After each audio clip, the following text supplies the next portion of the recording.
নমস্কাৰ বন্ধুসকল, মই আজি আপোনালোকক জনাম যে আপোনাৰ নাম যদিহে এনআৰচিত অহা নাই তেনেহ'লে কি কৰিব, কেনেকৈ কৰিব।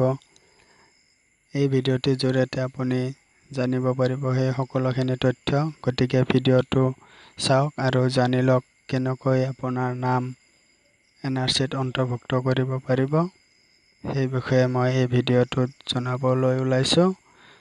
আৰু এনআৰচিত যদি আপোনাৰ নাম অহা নাই বৰ্তমানলৈকে, চিন্তাৰ কোনো কাৰণ নাই। তেনেহ'লে বলক ভিডিঅ'টো চাওক আৰু জানি লওক।